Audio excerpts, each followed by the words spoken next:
right, let's do this.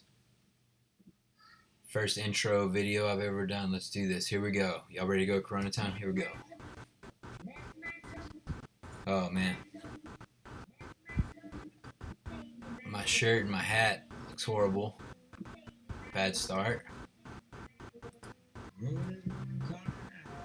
Oh yeah, Hello, homie. I know y'all hear that. How's the COVID treating you, my dog? Son's having a hard time. There we go. To be honest, it's pretty Yeah. gross. Yeah. But I like it. No, it's over here. Got a freaking snail. It's my hand. If you haven't noticed already, I don't think you can hear me. Oh, you can't hear me. If you haven't noticed already, all original content. YouTube got a little, I didn't get reprimanded, but they don't like me playing other people's music, and they don't like me using other people's videos. And so, Homie. here we go. I recorded this epic snail How's the vid. COVID treating you, my dog? Me and the band made a super plugged in version of Things to Do. Come at me. Come at me, copyright lawyers. Gross. Don't come at me, copyright lawyers. Leave me be. We'll let the song roll on, and then we'll get on with this thing. What do y'all say? I'm going to adjust some stuff while we're doing this here. This thing still looks a little wonky.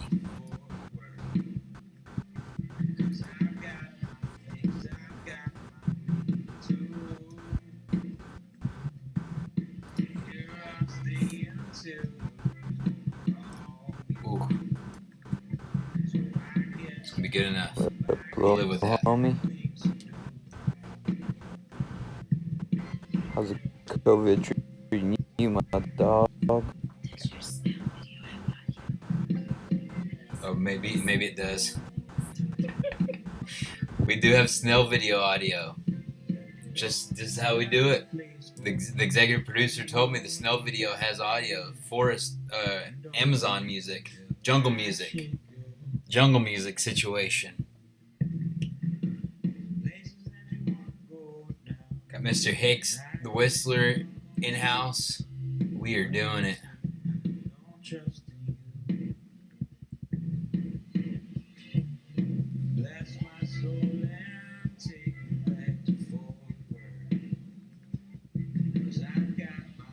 Got my sister in the YouTube chats. Hey, Kaylee.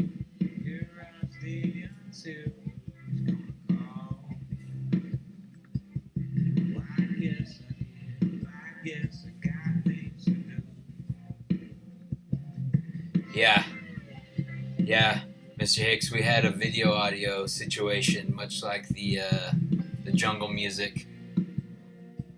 It's always something with me, man. I'm rusty. It's been a minute since I've done this, and even then, I didn't even know what I was doing.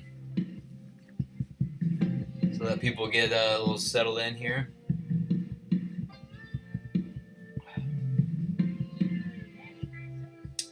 Man, here we are. Miss you guys. Miss y'all. Cousins, uncles, nieces, nephews, third cousins twice removed. How y'all doing? It's me. It's Grady, the comptroller of Coronatown. Man, thank y'all for hanging out tonight. Hope everybody's doing good. Man, it's still weird. It's still weird. It's getting weirder. But I hope everybody's being safe. Hope everybody's taking care of themselves, taking care of each other. And yeah, man, I've been kind of praying for everybody. So, yeah, hope everybody's doing good, man. This is gonna be kind of not really a weird one, as there's a slow motion snail video behind me. Slightly weird, but this is gonna be a little bit different. We're gonna make a poster today. You, me, we're gonna make a poster. I've already done most of the carving because I didn't want to torture everyone with the boring stuff. But we're gonna make a poster, and then we're gonna talk to my friend Dr. Bob, who's a really smart dude and very much a doctor, 100% a doctor. And so yeah, this is gonna be more of a hang. Hit that Discord chat. Hit the YouTube chat, and this is gonna be me kind of showing you how I make a poster the old-fashioned way, not the super old-fashioned way, modern old-fashioned way. That doesn't make any sense. That's how I make like the real posters, the posters that I don't like go to Kinko's and hit print. This is like whenever I do the real deal. What kind of doctor? He's an anesthesiologist, and then we'll ask him more of those questions later because quite honestly, I don't know the full background. Like a veterinarian, yes, yes, kind of like a veterinarian except for humans, pretty much. So, all right, let's do this. Adam Drigger in the house. So let me show you everyone, you gals and guys, what we're doing today. All right, so let's see. Right here. Here we are. Look at this. Got myself over in the corner. Got this cold beverage with my printed threads koozie on. Come on. Come on now. Mentor's in the house. So what we're going to do today is I'm going to sip on this. Hopefully you got something refreshing to sip on as well. But we're going to take these 2 rubber pads and we're going to make a poster. We're actually going to make 5 posters. So how this is going to work is we're going to make 5 posters, and I've got like 7 pieces of paper. So we've got a very thin margin of error, but we're going to make 5 posters. And if you look up, it's hard because everything's backwards. If you look up here, right here, this email address, if you like these posters and you think, hey man, I would like to I don't know, hang that in my woodshed or something, or perhaps your bathroom. I don't know where you want to hang it. You would like one. How I'm gonna do this is we're printing 5 of them. You email booking@gradyspencer.com with your best offer, whether it's 25 cents or $25,000. And then what we're going to do is I'll take the top 4 highest bids or whatever, and those 4 will get a poster guaranteed. And then everyone who emailed me an offer, whether it was 1 cent or $10 or $100 or whatever, anyone who emailed an offer, I'm going to put everyone's name in a pot and I'll draw it, and then you get it for free. So what can it hurt, man? Hit me with your best offer at booking@gradyspencer.com, and let's do this. So basically what these are is a big piece of rubber, and let me see. People talking smack on my koozie game. Back in the day, the best koozies ever. So what basically this is just 2 pieces of rubber, just flimsy, maybe a 1/4 inch thick, something like that. And what this is called is methods like block printing, and basically all it is we're making 2 ginormous rubber stamps, and then putting ink on those stamps. Man, it's pouring right now. It's getting cray. You're gonna put ink on this stamp, and then put paper on it, pull it off, and you got yourself a poster. So if you notice, this one here, where the letters and words are going to be, is like carved away, and everything else is flat. So this is going to be the background. This will be black. And then this other one, everything else is carved away except the words, right? And so this will be the ink for the words or whatever. So I had planned all week to like do kind of a lot of carving with y'all, but then the more I thought about it, it just sounded incredibly boring. And so I pretty much did all the carving except for this little guy right here. I'll do this and you guys can watch, and gals, and then we'll start printing. We'll get right into it. So Um, yeah, we can just kind of kick it and hang out. Look, I'm gonna be watching the chat, so hit the Discord chat, hit the YouTube chat. My little sister's cooking dinner to this, so it's going good. So these are the tools that I use to make it. Um, and yes, Mr. Hicks, this is how I made the whiskey posters too for anybody that bought those. But this came from like Blick Art Supplies or something like that. If anybody's curious about how to make this stuff, just holler at me after this, and I can hook you up. But basically, what it is this is a big piece of rubber, and these are tiny little blades. I don't know my camera. Yeah, just like and what it is super sharp little scoop deal, and I just scoop away at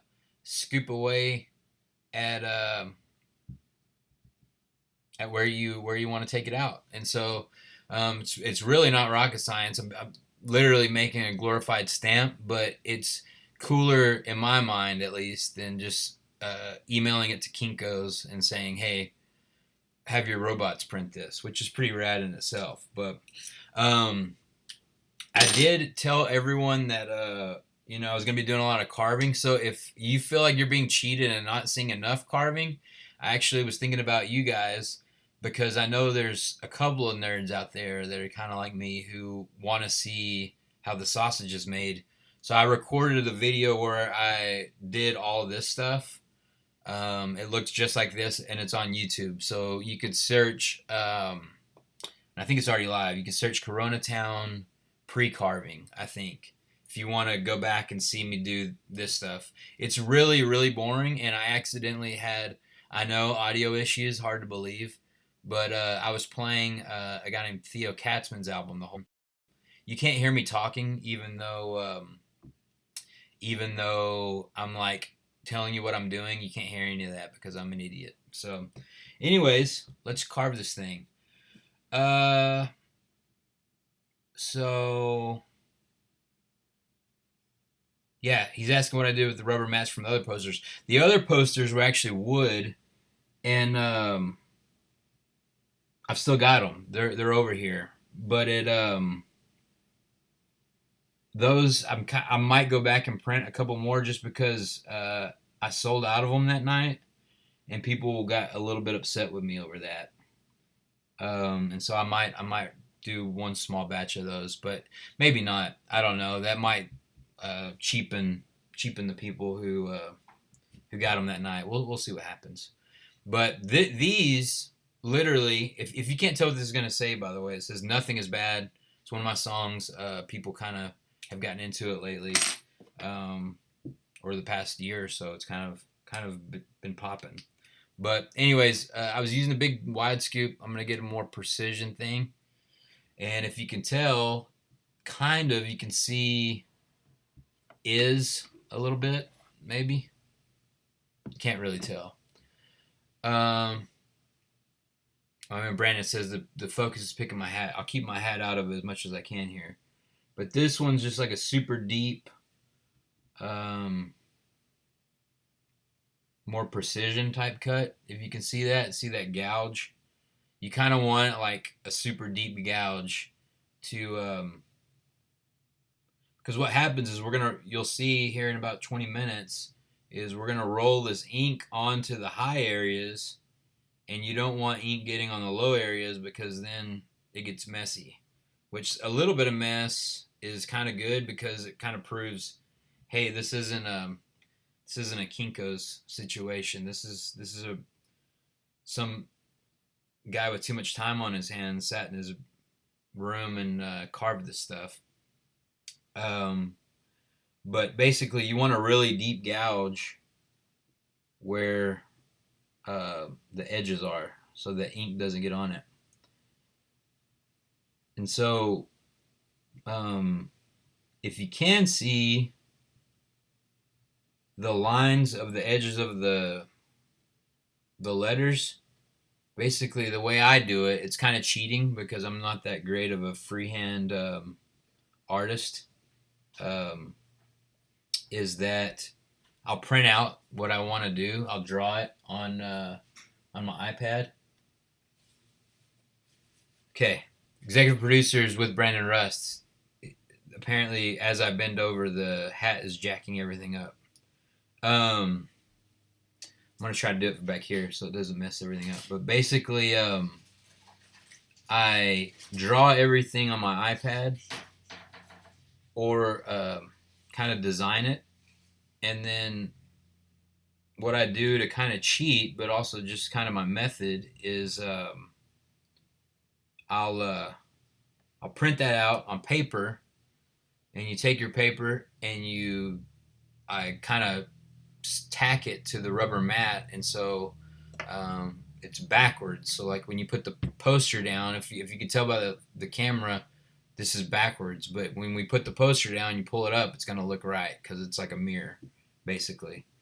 And so I print it out in reverse, and then I'll take an X-Acto knife, and where I want there to be ink, I'll cut through the paper and score, which is like kind of make a line into the rubber, and then pull the paper away, and you got yourself like a nice little outline.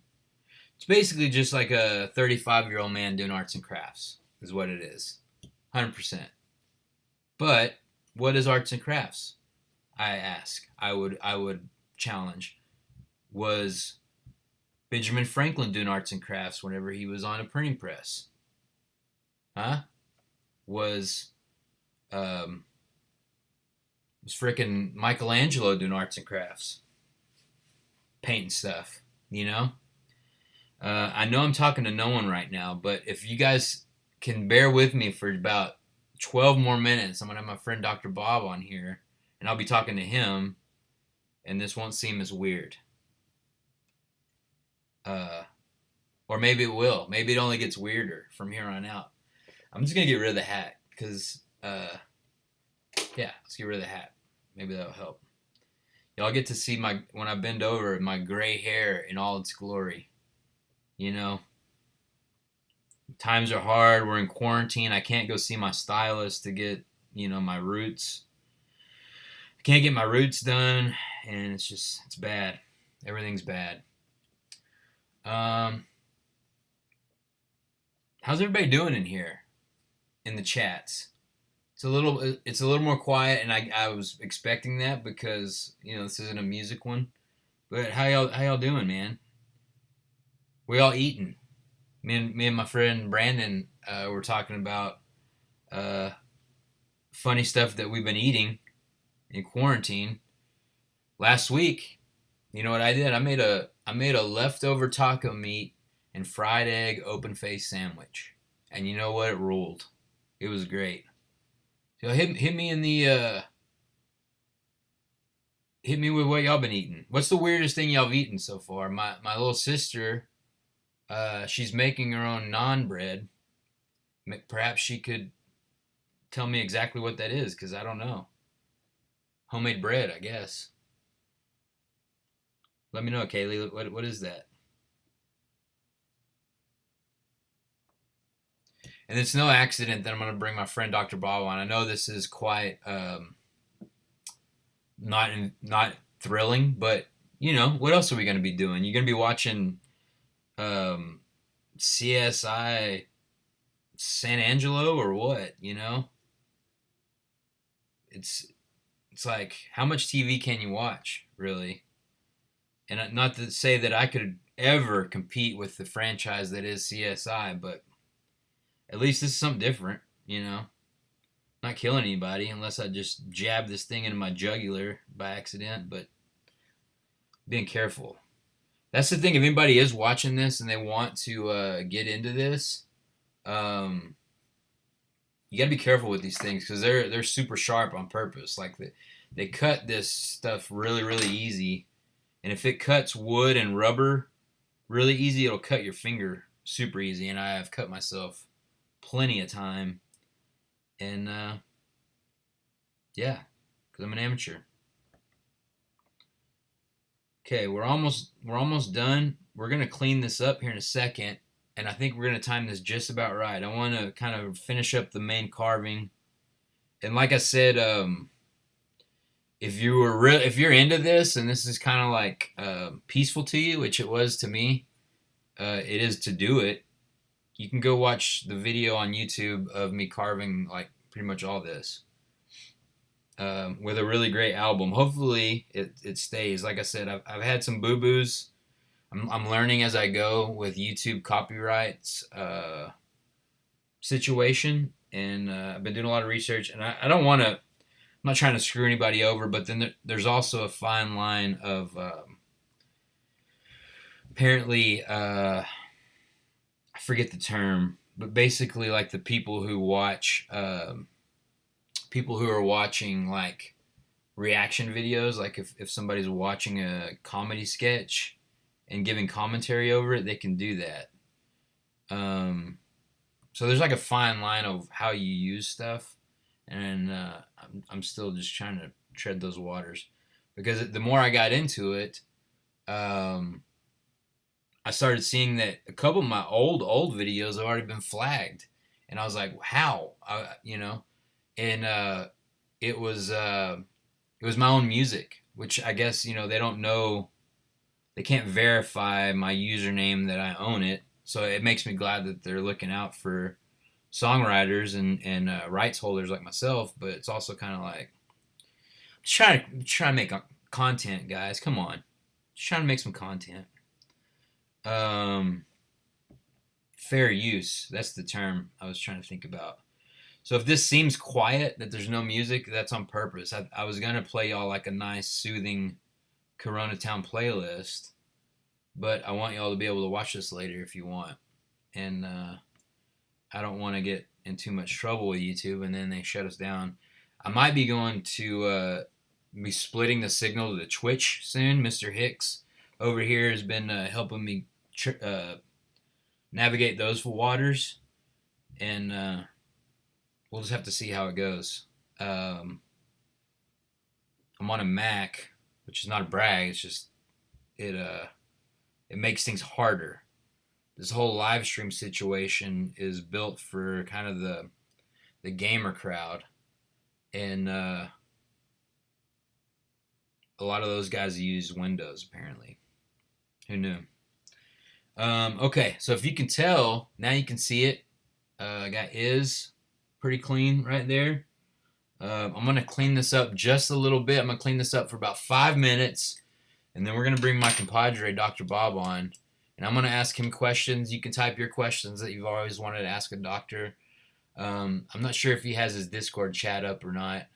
I think he does. So I think he can see the Discord chat, and then I can probably help him out with the YouTube chat too. If you've got questions, if you always want to ask a doctor, and I've got plenty. If you don't, so don't worry about it. And they're good ones. I really thought about them. Don't mean to brag. It's just just how I'm passing my time. I'm like, let's make some posters and think of silly questions to ask my friend who's on the front lines, helping to save the world. Do I have a green room for Dr. Bob? I do, actually. He has his own green room. I'm not sure if you're joking around. He's not going to be here with me, by the way. You'll see here in a second. I don't want to give too much away. But he is in a green room. 100%. My sister says that that naan bread is just like pita. It sounds pretty good, actually. Hopefully that's going well for her. Okay, we're almost done with this part. Like I said, we're gonna do this for a few more minutes. Basically, this will all come to light whenever I start hitting this with some ink. So like I can already tell that this part right here is a little too raised, and that when I roll the ink onto this part, we're gonna have marks on our paper. We don't want that. We want marks on our paper, but only where we want marks. We're in control here. Talking about marks on paper, one thing that I'm thinking about doing is possibly, if I can figure out how to not get in trouble for copyright stuff is to do a Bob Ross painting, and maybe I could talk my executive producer into doing one with me side by side, and we could watch a Bob Ross, and maybe you could do it with us. We watch a Bob Ross video, and we do what he does. That'd be kind of funny, right? Um, Another thing, you're right. You're right, Mr. Hicks. My wife is a doctor of physical therapy. Ooh, y'all drinking Bullet. That's good stuff. Another thing, while we're all here, and I'm going to chop this up and put this out on YouTube later. So, I mean, on Instagram and Facebook.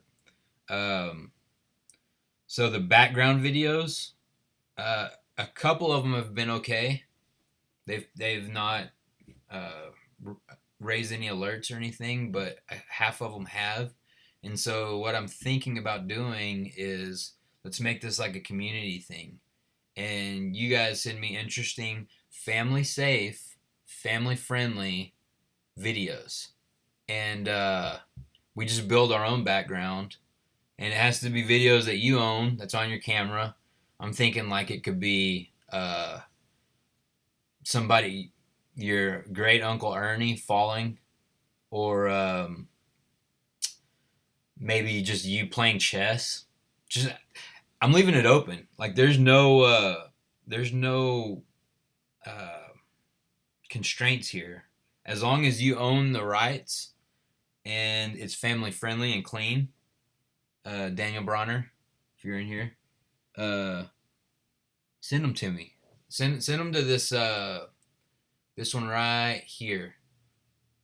If you've got some funny videos that you think would be interesting or funny to put on the background for the next music broadcast, then email them right here, booking@gradyspencer.com.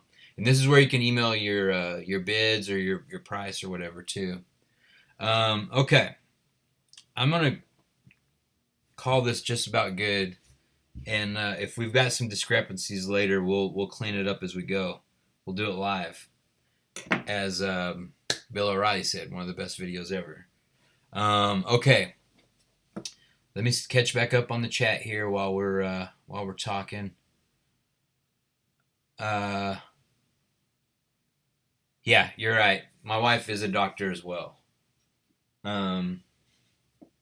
And she is a very talented lady, but she didn't go to school to the extent that Dr. Bob went. So, that being said, I would like to introduce my first studio guest, and also my first guest intro that I've ever done. So everyone sit back, enjoy your bullet, and I'll be right back. Here we go.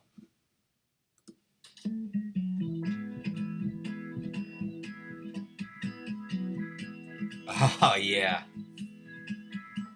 Grab a steak and shrimp kebab. I think he reached stethoscope at his job. Dressed real nice, he ain't no slob. Talking to a man named Dr. Bob. Big truth bombs gonna lob. Looks like a guy who would eat corn cob. Being bad A's his only job. Talking to a man named Dr. Bob.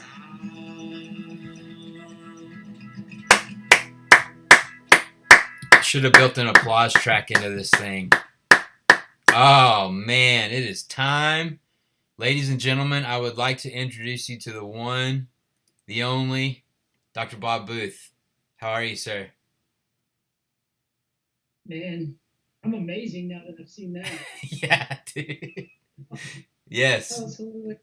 I'm thinking quite seriously about giving up music completely and just making video content from here on out. What do you think about that?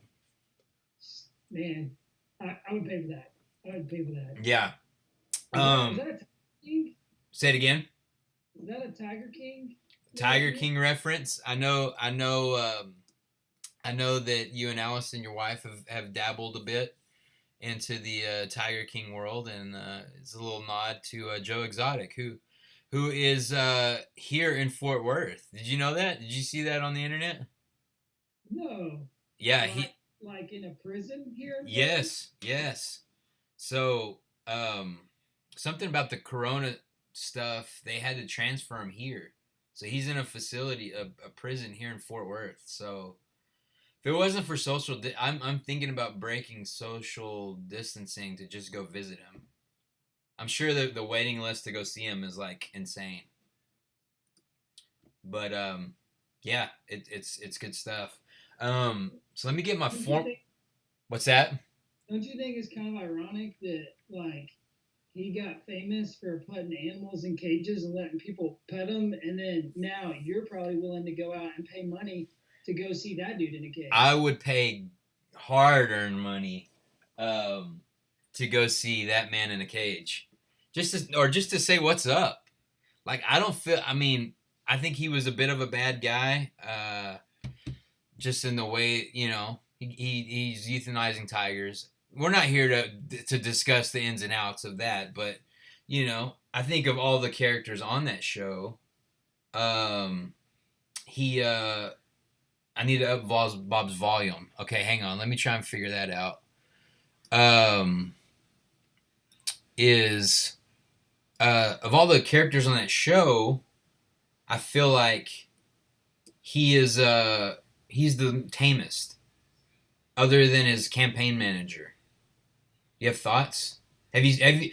I don't want to spoil anything though. How far along are you in Allison? I'm like halfway through the fourth. Okay, so you don't even know about the campaign manager yet.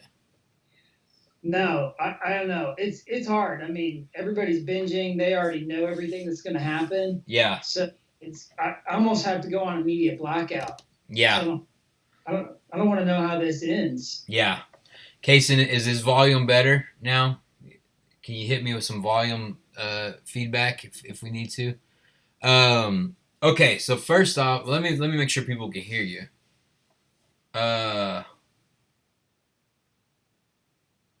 Hopefully they can. Let's see. Let me see. Better. Okay, better. We're good. Okay, let me get my thing going here. Okay, so we got ahead of ourselves here. What's your name? How do we know each other? And what do you do for a living? Okay.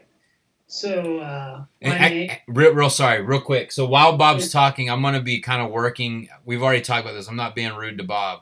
We're multitasking here. So go ahead, Bob. Hit him. Yeah, we're gonna multitask. I'm gonna talk, and you're gonna pretend to be interested. Oh, I'm definitely interested. I already know most of these answers just from knowing you so well. But yeah, introduce yourself.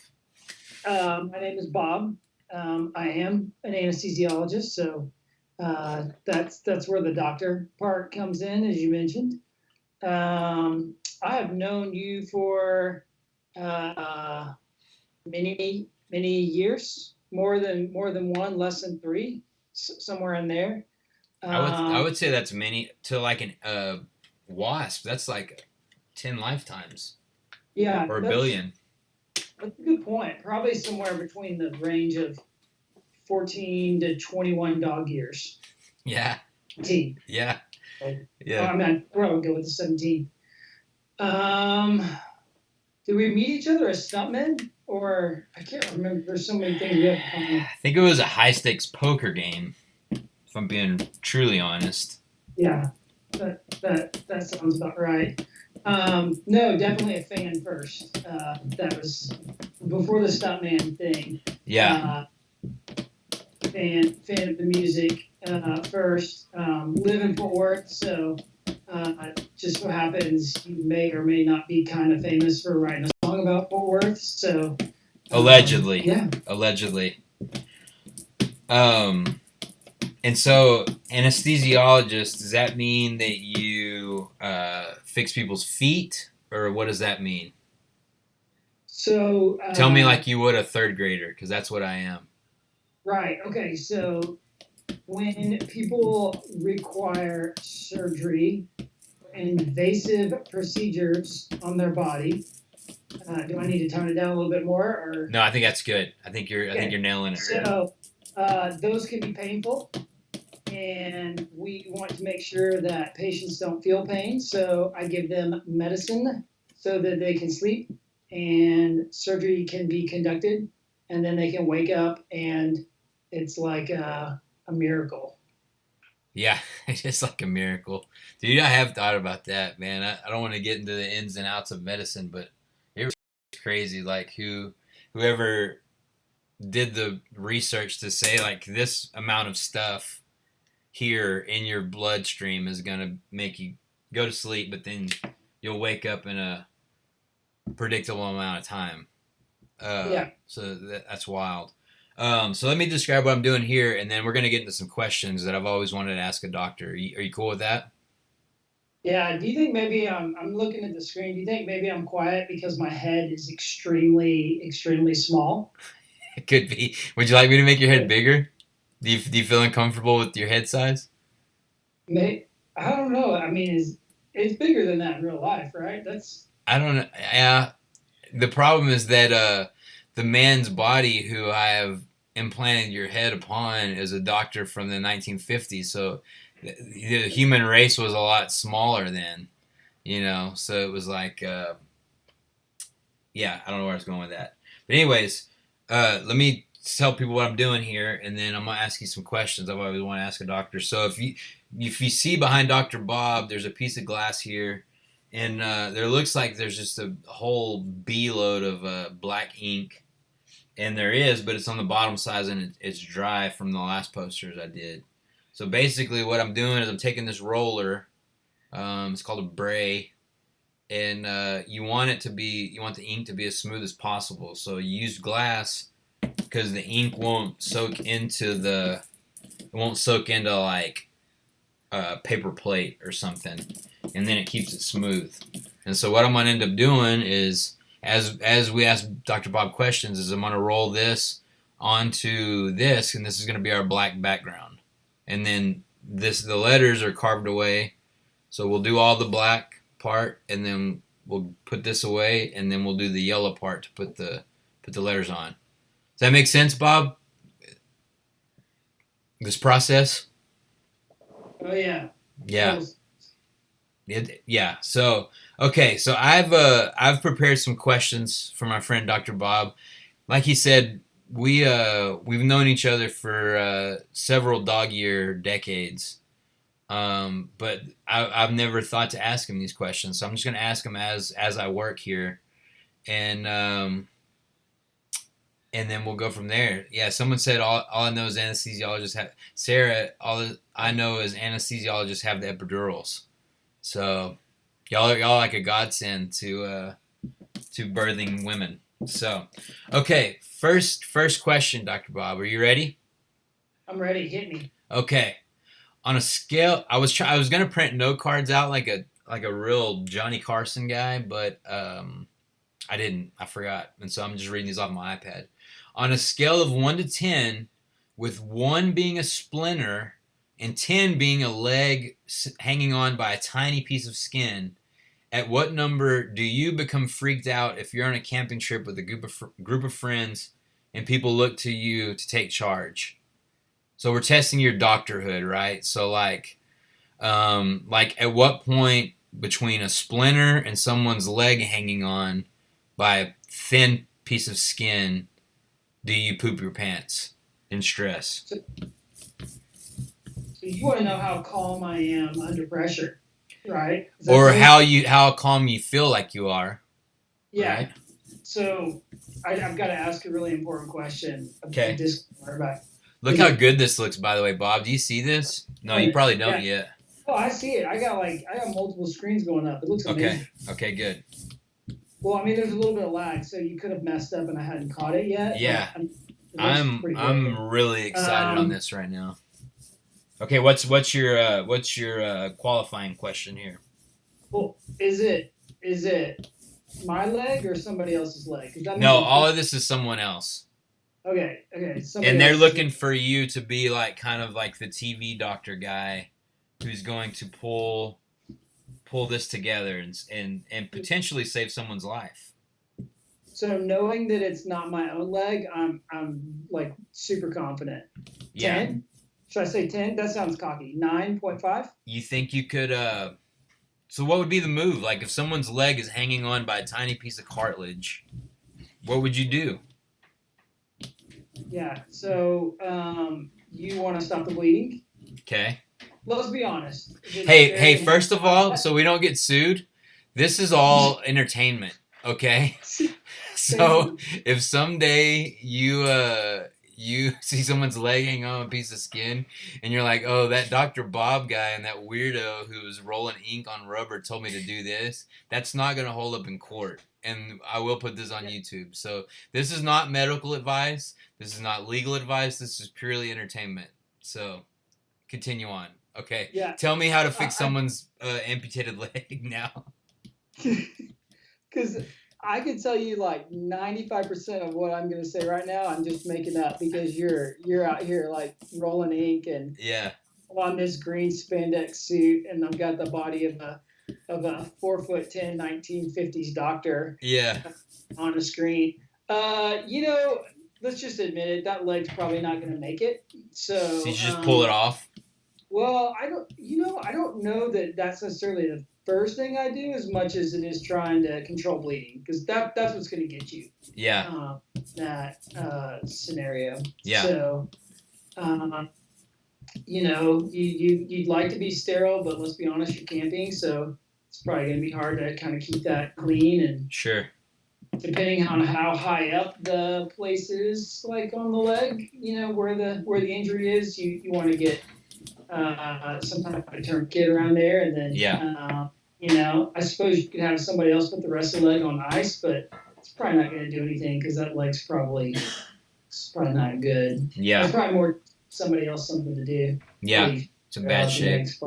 Yeah. Yeah. I think that's an acceptable answer.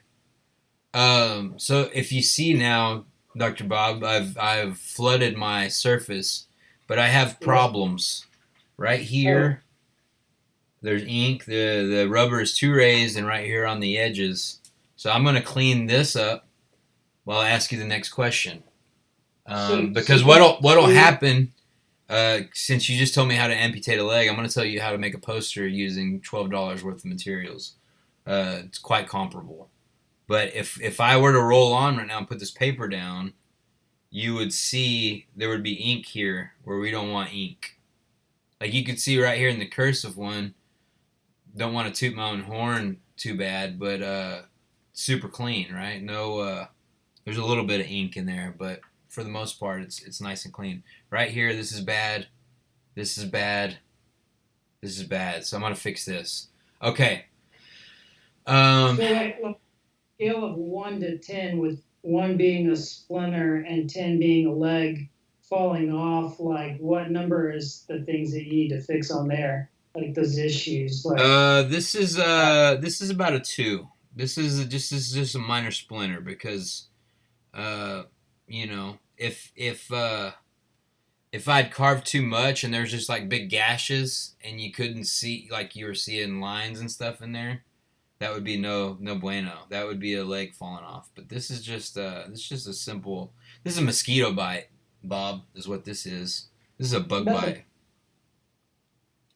Okay, so let's talk email signatures. You're familiar, yes? Like yes. With as I'm sure, when I was in the construction industry, you would write emails, and normally there were project managers. But sometimes there'd be other guys too.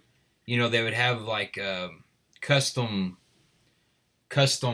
email signatures, right? And then it would say Grady Spencer, comma, a bunch of letters that stand for something, acronyms, right? So my question to you is this: how many acronyms do you have to have after your name and your work email signature? Oh, I'm sorry, no, I jacked up the inflection. How many acronyms do you have in your name on your work email? And then I'll have a sub-questions after. Yeah. So, man, I don't think I paid attention to my signature in a while. I'm guessing it probably just says MD at the end. So that's probably it. That's okay. So here's the sub-question. All right, I guess. Yeah, I mean that lets people know, hey, I'm not here to mess around. All right, I'm I'm a medical doctor. Is that what that stands for? Medical doctor? Yeah, Okay. sure. Okay. Sure. Um, okay. Sub question. Do doctors who have like 10 acronyms and like bunches of letters that stand for something, are they looked upon when you read someone's email that has an email signature like that? Do you look at them like, oh, snap, this dude is a beast? Or is it eye rolly and that, like, man, this guy's a nerd and no one cares how many things he has? That makes sense? Yeah. Okay. So, What? probably the more initials at the end, the more likely you are to pay attention when they write a journal article or something that says, "Hey, this is what we should all do about the COVID, this or that." Yeah, but also the more things you have at the end, the more likely it is that you're probably practicing academic medicine, or you're, doing research, or you might be, not always true, but you might be a little bit further removed from the day to day ins and outs of what's happening on the ground. But not always true. Sure. But for the most part, every one of those initials takes more and more time. So that just means it's that much longer the person's kind of been in that academic world. Yeah. That makes sense. I was looking at some of the questions from the Discord, and what's funny is me and Mr. Hicks have I've literally am going to ask this question that he typed in later, but what was I about to say? Oh, I know what I want to say. So for everyone who's like, "What are you doing, you idiot? You have a real doctor on here and you're joking around." I am going to ask Dr. Bob a couple of serious questions, but I would like to keep it lighthearted. But um, I did want to take advantage of like some talking to someone who's like on the front lines, but we're not there yet. We're still in Silly Town. So don't worry. I'm going to ask Dr. Bob some real serious COVID-19 stuff, but not yet. I want to keep. I like to tomfool around. I like to tomcat around with my interviews. All right. If you don't like it, you get your own show. No, stick here. Hang out with me. Um, Man, yeah, we've got some hard hitting questions here now, but I'll go to those here in a second. Dr. Bob, I'm ready to put some paper on this to test this out. Okay, is that cool with you? Yeah. Okay. Figure it out. All right. So this is gonna be our first test, and like I said, I'm on an extremely limited supply of cardstock, so I'm gonna try not to screw this up very hard. So normally the pros would like have like an alignment tape to where every single one is in the exact same spot, but I'm not a pro. I'm an amateur, and I'm just kind of gonna eyeball this thing. That looks pretty good. Okay, so we got it down. Now I'm gonna take another brayer.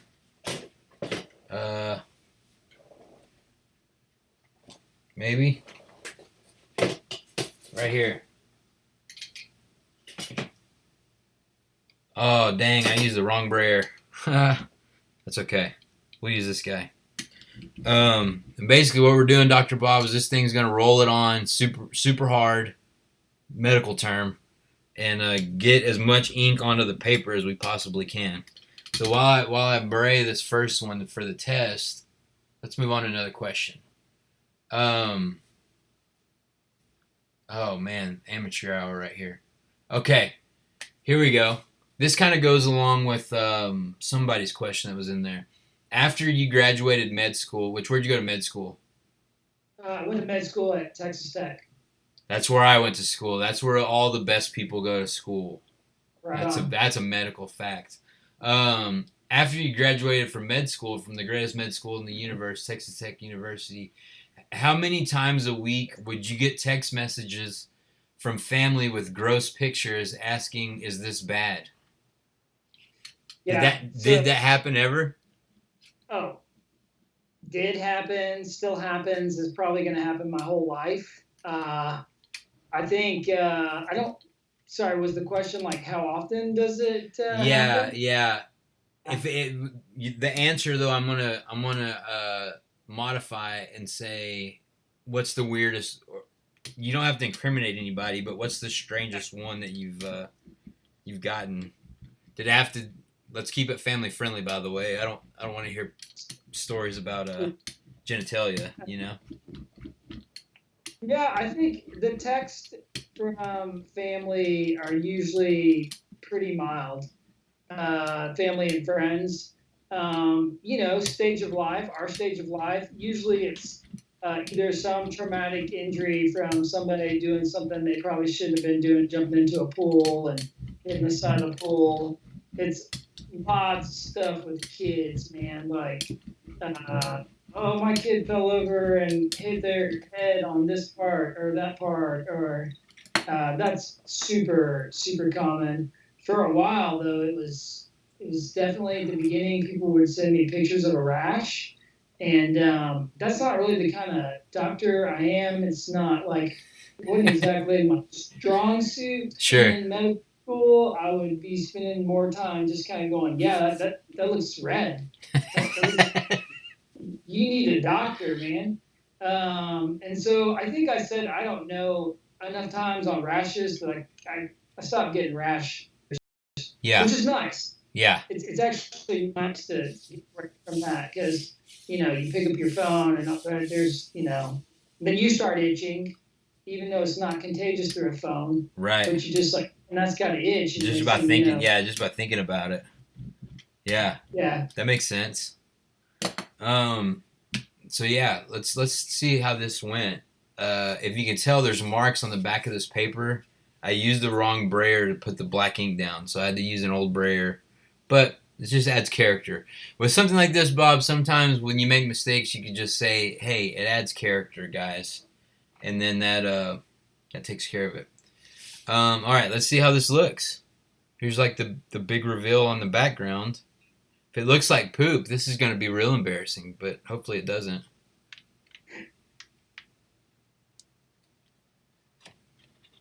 A little light. You just gotta push harder. Yeah, I wasn't pushing hard enough. We're gonna let this one slide. Actually, I don't think I put enough ink. Is the issue here?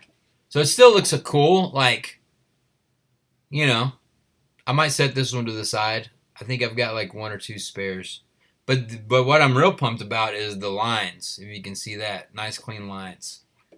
So yeah, we'll set this one to the side. I'm gonna ink it heavier for the next 5, and my executive producer's right here next to me. Man, what a team we are. Okay, let's move on to the next question, Bob. And I'm gonna ink the living poo-poo out of this thing. Diagnosis. Not enough ink. Yeah, Treatment. yeah. There we go. Prescribe me, doc. Okay.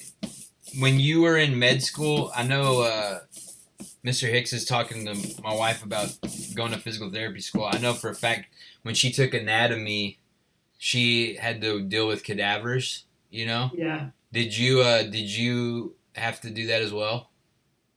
I did. Yeah, I spent a lot of time in the cadaver. My main question is, because I've asked her, I used to ask her questions all the time before we had kids and we had time to just sit around and joke, or not joke, but I could just ask her questions out of curiosity, and we weren't like cutting up pieces of dinosaur chicken. But was it like, how was that? Like, was it hard the first couple of times, or like, did you go into it pretty mentally prepared for that, or? Yeah, I think it's so medicine, it already kind of draws people that are a little bit weird in the sense that kind of excited about that, kind of exciting about exploring. And it's cool. There was a sign in our lab at Tech that was written in Latin, and I would be really cool if I could remember how to actually say it. And maybe somebody on the chat board will throw down the Latin for it. But it basically just said that the dead teach the living. Oh, wow. It was kind of it's a very surreal experience because you kind of know that person no longer exists, Yeah. but their value and their worth is kind of still going because they're going to teach you stuff in a way that there's no other way to learn. I mean, you can be an expert about anatomy in a book. Right about the time I was in med school, virtual like 3D modeling and stuff like that was coming out on computers, and so you can study that, but there's literally nothing quite like tactile touching, like really just exploring like the spatial arrangements. So it was pretty cool. Yeah. It's weird though because you get a little desensitized too because you're in there. I knew somebody would get on the chat. Steve, Anthony, sweet. Um, so yeah, Nice. Is that the saying? yeah, looks good to me. Yeah. That seems familiar. You spend a lot of time in there for a while, and then it kind of then just becomes, something you're studying, and you still have all the normal human emotions. So you're in there for like 6-7 hours straight, and you start getting hungry, and then you think, well, that's really creepy that Yeah.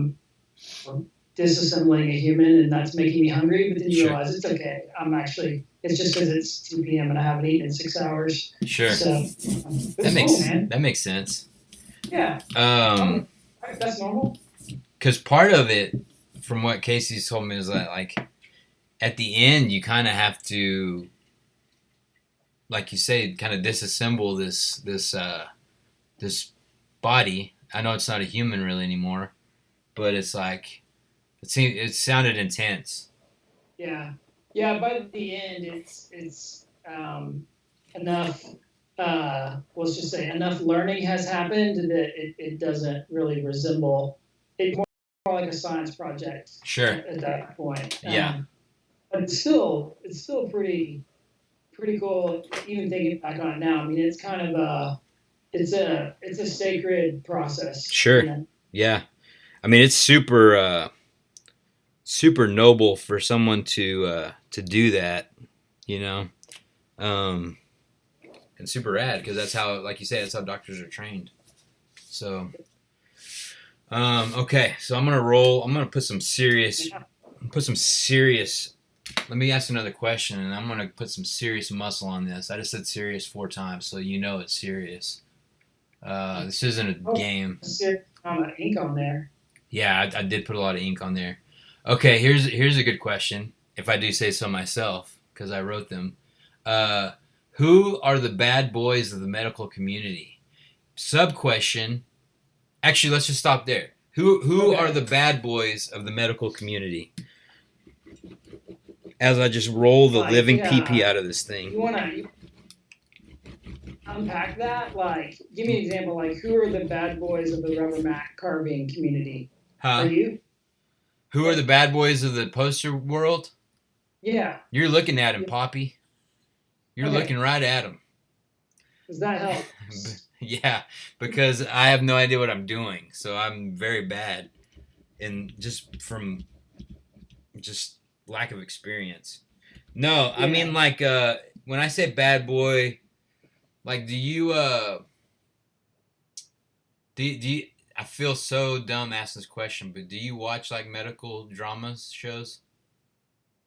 Yeah, so that's a funny question because I was just thinking about this the other day because like when you have something like we're going through right now, the COVID epidemic, we lose a lot of stuff, and I wonder how many things we're going to go back to and say, wow, I actually didn't really need that. Sure. I guess a good example I have with that is when like early in medical school, Grey's Anatomy had just started, Yes. and I'm watching that, and I was, everybody was into that because they would use the real world, words, and we go back to med school, we know all that, and they then they went on a writer's strike. Yeah. And I it was remember like that. for a while. Yeah.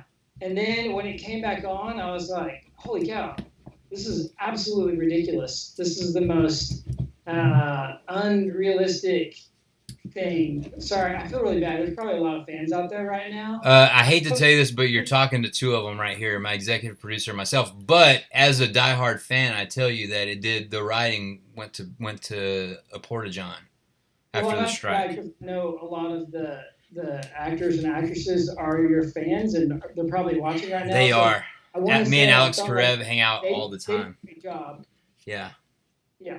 Storyline just kind of got a little absurd. Yeah. But to answer your question, I'm thinking like who's the Alex Karev in the real world of the medical community? Like the cool guy who might break some rules, but kind of want to hang out with, you look up to. Maybe sling the pigskin around with them. You know what I mean? Right. I don't know if it's because we spent a good amount of time together, but trauma surgeons, I mean, yeah, they got good stories, man, and they also don't beat around the bush, man. They see a problem, they go in, they fix it. There's no messing around. So, for sure. Have you heard some pretty gnarly trauma surgeon stories? I'm out of breath, by the way. I really went to town on this thing. Looks like you were working hard, man. You need a trauma surgeon. I am. I'm going to need an orthopedic guy after this. Yeah. No, I mean, the trauma surgery, I mean, that is the real deal stuff. For sure. So the sub question to that was of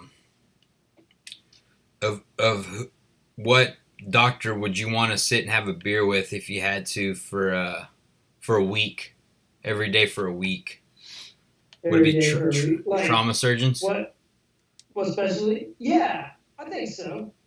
Yeah, that's definitely an interesting group. Ooh. I mean, I kind of burned myself a little bit on the whole rash thing, so I probably couldn't say dermatologist now. Yeah. I think they would get urologists. They usually have a pretty good sense of humor. I don't think you can be in that line of work without kind of having a lighter look on life. Sure, that makes sense. Yeah, dude, no joke. I mean, those guys are all up in the brain. Sorry, I was like analyzing my poster as I was listening to your answer. I'm gonna re-ink my glass here. I don't think that's the proper term. He said urologist, which you're not. Oh, urologist. I said neurologist. Urologist. They've got some stories, I bet. Yeah, that's true. Thanks, executive producer. Yeah, my executive producer has better ears than myself. Well, it said poor connection when I was talking. There, we'll blame that. I probably should talk for your fans that I sound a lot cooler. Yeah. Urologist, the urine urologist. Okay, I'm still not like I'm more pleased with that one than the first one. I don't know if you saw the results on that one, but we're gonna just keep pushing harder, and I think I see the problem areas too. So these are just gonna get better and better. But if you get one of these posters, if you bid on one of them right here at booking at GradySpencer.com and you get one of them, then you'll know exactly which one was yours. If it's super light, you know it was one of the early ones. Super dark, you know that I changed my my method here. So this was a question that I came up with, but then also Mr. Hicks said as well. Have you ever had to stand up in an airplane or any other public place when someone yells out, "Is there a doctor on board or a doctor here?" And if you have not, have you ever fantasized about that, and how did it all play out in your mind? Yeah. So I have not. That's never happened to me on an airplane. But I will tell you that there's usually not a flight that goes by where I don't sit and kind of watch as everybody's getting on the plane and think, "Oh yeah, that guy. He's He's gonna have a coronary event for it's sure. happened. Yeah. He's gonna be the 95-year-old guy who just got winded walking through first class." Yeah. Well, luckily, no, it's never happened. It's happened to friends, and it's kind of crazy because you don't have the normal things that you're used to having. Sure. Diagnosis. Funny story. I was like, right as soon as you finish medical school, your book knowledge is super high, but your practical knowledge is not good at all. I mean, you're in between. You've done 4 years of medical school, but you still have residency where you actually learn how to do what you need to do, and but you're technically a doctor. I mean, Right. Yeah, you're in the world. Yeah. And my wife and I were out at a restaurant, and somebody did is there a doctor in the house? And she literally like started to grab my arm and like pull it up, and I was like jerking my arm down, going, "No, not yet. Wait a second. Let's see if there's like. Let's see what the problem is first. Room. Yeah. What because at what point, like, you legally have to at some point, right? Like you're legally bound. What's the Hippocratic Oath? Is that what it's called? Yeah. I don't know how I know that, by the way. Yeah, do no harm and take care of the person, all that kind of stuff. I don't know that man, I should know this. This sounds like a really solid, easy ethics question. That's what you're supposed to do. I don't know that it's like a legal thing Right. up there. So, you hear about like Good Samaritan laws where if you try to help somebody, if you're going to do CPR on somebody, there's certain degrees of protection that allow you to go do it without being afraid of the recourse. But maybe next time can we get a lawyer on too? Sure. Stay Well, on. there's actually saw a really good question from my man Dawson Hinckley here. It says, so Bob is an MD. I start med school in Fort Worth in July. I will end up being a DO. So I want to know Bob's thoughts on the DO profession and if there is really a difference to him. And to start your answer, if you could explain to me what a DO is, because I have no idea. Yeah. So Doctor of Osteopathic Medicine, it's really just two different pathways that are extremely similar. So I went the MD route, so I don't know all the different aspects for DO, but they do learn some different manipulations and things that can be done to,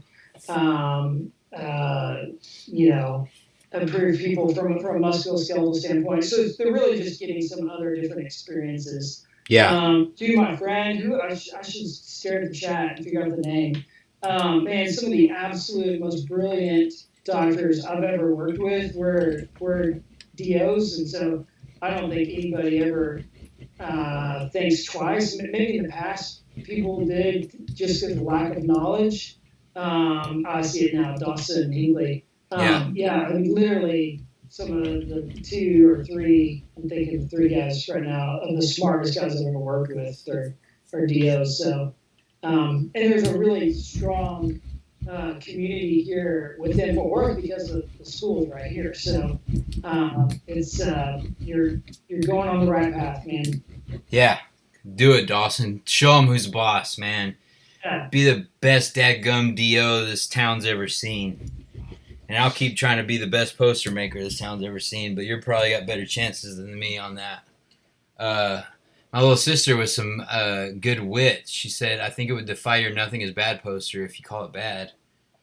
Which these posters could possibly be bad, but it's the texture that counts. That's what makes the poster what it is, you know. Things just get me. Yeah. Okay, let me see. I got a couple more silly ones, and then I'm gonna break off a couple serious ones on you if you're cool with that. Wait, I've kind of been serious the whole time. Oh, okay. Sorry.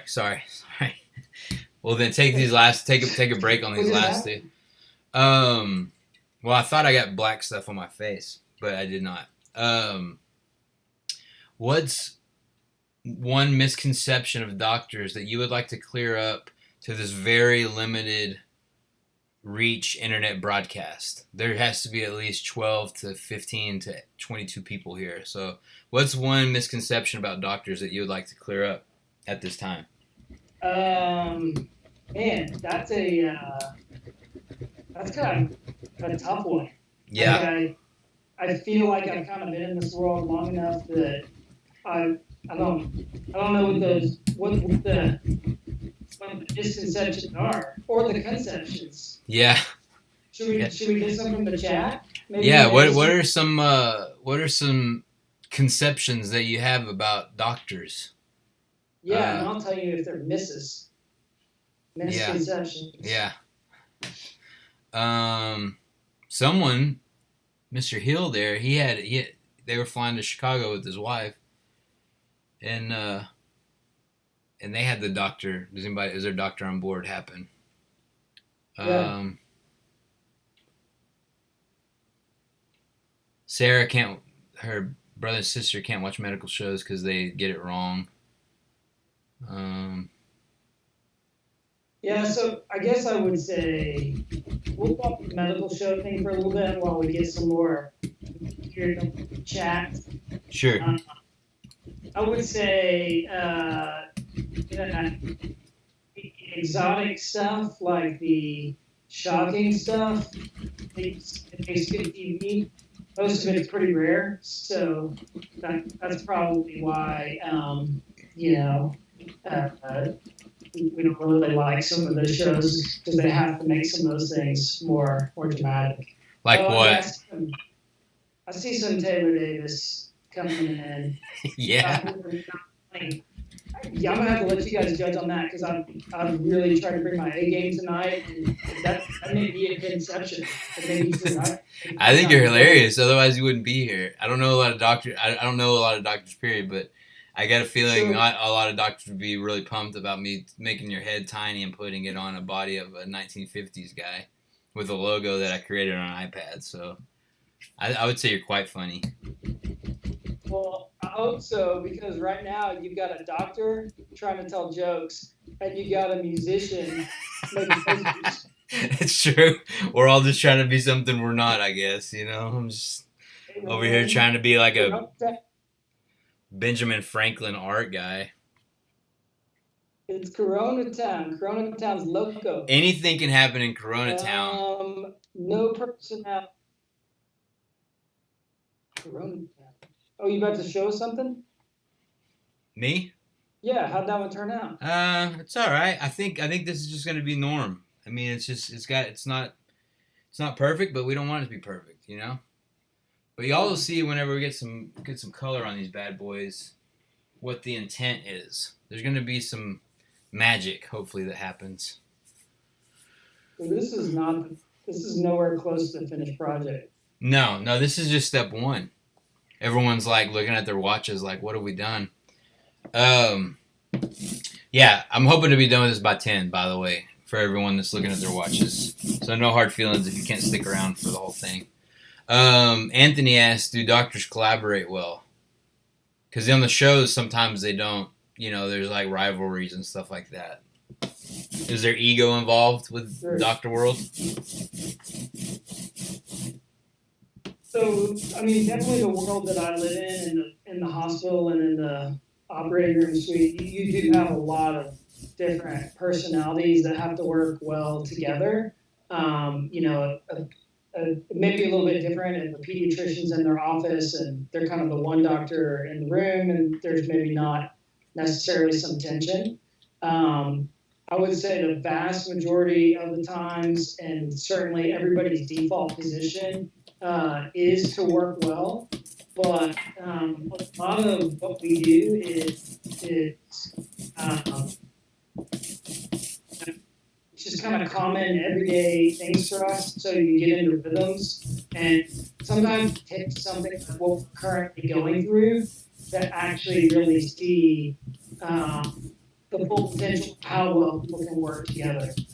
I know in the last The last 3 weeks, I've seen people work together, sacrifice, innovate, do some really incredible things that make you better about where we're going. And I know it's really easy right now to be nervous about the economy, and kids are, all homeschooling, and that's going to be interesting to see how that pans out over time.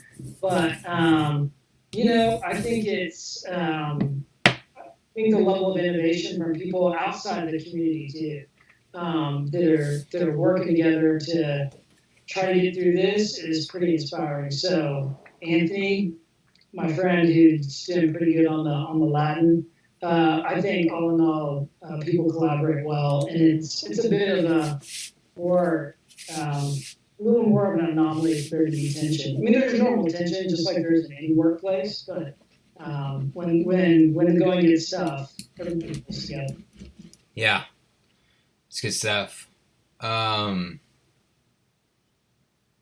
we got a cocaine question. I was gonna ask that one. Go ahead. You ask it. You address it. Got a cocaine Cocaine question. it still gets used, not for headaches. Sorry, man. I wonder if that was working in the past. There's some What? side effects. There's side effects with cocaine. Are you serious? They really? Yeah, it still gets used. So cocaine is a local anesthetic, and it's also a vasoconstrictor. Which means it makes the blood vessels actually tighten up, and so it can be used in nasal surgeries so that it actually keeps blood going there. Now, you could also use lidocaine, which is also a local anesthetic, with epinephrine, and get some of the same effects. It still exists. Not used very often. Bloodletting, not typically done on purpose, except for some cases where there's going to be massive blood loss. You may have the patient donate their own blood prior to the surgery and in preparation for the surgery so that they can receive their own blood back with it. So, but neither of those for headaches would be my first choice anymore. What do I know? I don't do headache medicine. I do go to sleep medicine. There you go. Yeah. Let me get the next question here. I think I've only got one more. You should ask what his favorite surgery to knock people out. Oh yeah, that's a great question. The executive producer with a fire question. What's your favorite surgery, or not favorite? I don't think that's the right word. But what's a surgery that's kind of fun to be involved in as an anesthesiologist? That was from the executive producer over here. Very smart lady. Okay. Oh, that one looks good. There's still some texture, but I like it. Yeah, that's a good one. You're a machine now, man. You're cranking. That's right. I think that's 4, right? Yeah. Cool. So, for me, I don't think I'd want to do it all the time because they're a little kind of tougher cases. But for an anesthesiologist, the lung surgery cases can be interesting because we have to do some tricks with the breathing tube to where you can ventilate the patient from one lung and allow for the other lung to be lowered down so that the surgeon can operate on the lung, because it's really hard to operate on something while it's Yeah. so that's the machine. Transplant surgeries are cool because they, you really see in somebody's life Sure. change. Yeah. There's some complexity with it too, right? It's not easy. Certainly not easy for the transplant surgeon, but it's also really challenging for the anesthesia team too. Yeah. And then it's not a complicated surgery by any means. Not necessarily anything that makes it special, but man, I I still felt a little emotional in a C-section. I For don't sure. know why. It's just kind of like in one instant, there's a mom and a dad in the room, and then like seconds later, bam, there's the baby, and then everybody's kind of waiting for the baby to start crying. The baby cries. I know when I was training back in the days when we were having the baby. I think my wife always tell when I'm in those because I'd usually text her and say, I think we should have another baby. Yeah. Yeah, you just got to do the C-section. That's all. Yeah. So, it's cool though. It's you get to be you get to be on the front row seat for some of the best days in people's lives, but you're also front row seat for some really hard days too. Sure. So you That makes see sense. every part of life. Yeah. Yeah. That's a really good answer, man. Yeah, I mean it's been part of a C-section, and it's very beautiful, man.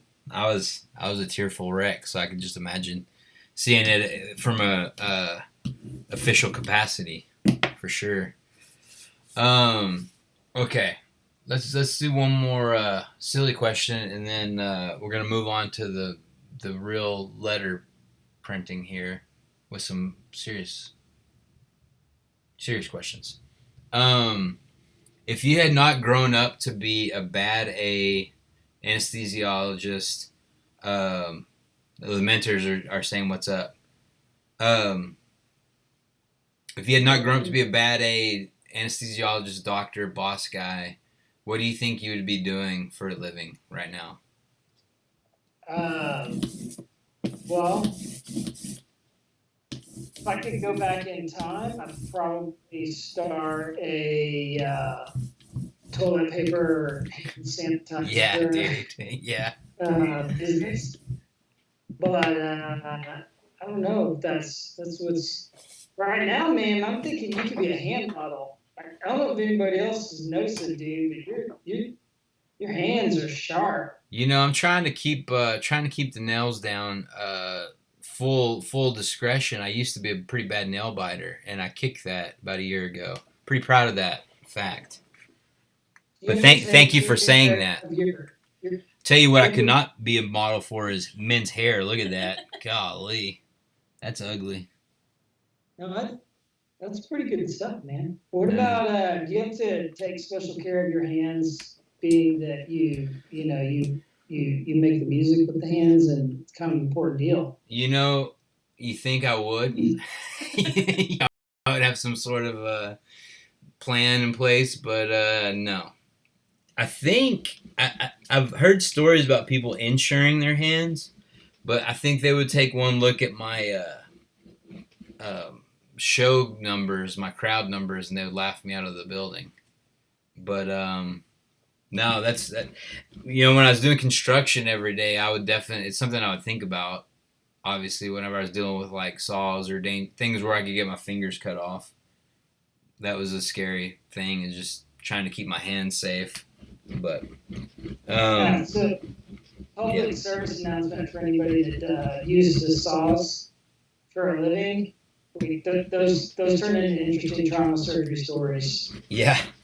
So like, please, if yeah. You have a table saw, and that table saw like has a guard on it. Like that guard was meant to be there for a reason. Oh yeah. Please don't take the safety equipment off of your circular saw. It seemed like a good idea at the time until that saw lands in your lap, and then you wish you didn't have it. Yeah. Yeah. Yeah.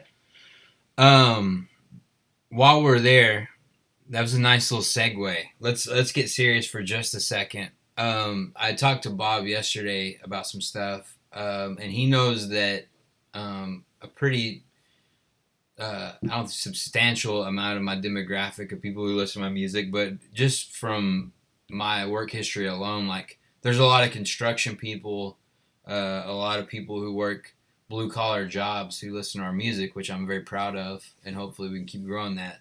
But there's quite a situation with N95, right? That's the number, Bob? Yeah. With N95 dust masks. And so anyone that's in construction knows that laws were passed last year about silica exposure and being safe with concrete and dust and things like that. And so, that being said, there was a lot of construction companies who bought up a lot of these N95 dust masks. And so, where we are right now, and I'll let Bob speak to this because I'm just kind of seeing it from talking to Bob and in the news, but where we are is there's a shortage, and so the people who need them on the front lines, doctors like Bob, they don't have these N95 masks to protect themselves. And so what I'm asking, and I'm going to chop this up and put it on Instagram tomorrow, but if there's anyone out there in the construction industry or any of the working industries, and you happen to know that your company or you have a surplus of N95 dust masks or N95 masks, if you would, please hit me up. You can email me at booking@greatyspencer.com, Instagram, Facebook, whatever. Let me know. And then, yeah, Bob, if you want to give your what you had talked to me about or whatever. Yeah, for sure. Man, thanks for saying that. I think it's, we're in a situation where the people who work at hospitals and, doctors' offices, I mean, you're talking about nurses and physical therapists and respiratory therapists and physicians who, they signed up for this. I mean, we all signed up to help people in the same way that firemen signed up to fight fires. But part of that is having the equipment that you need to go in there.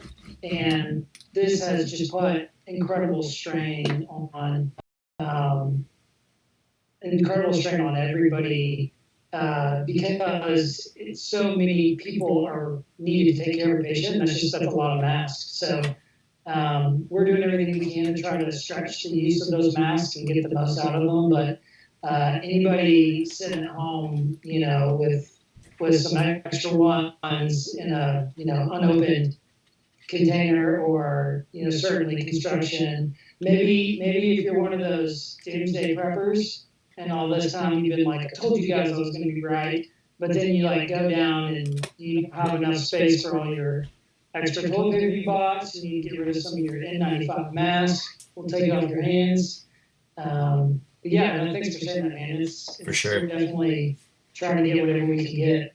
Yeah, and Bob and I talked, I definitely want to help out, and we can definitely compensate you for those too. We know that they're a commodity right now. So, but if you've got some, or someone who might have some, if you would get in touch with me, and then we can get them into people who need them. So, yeah.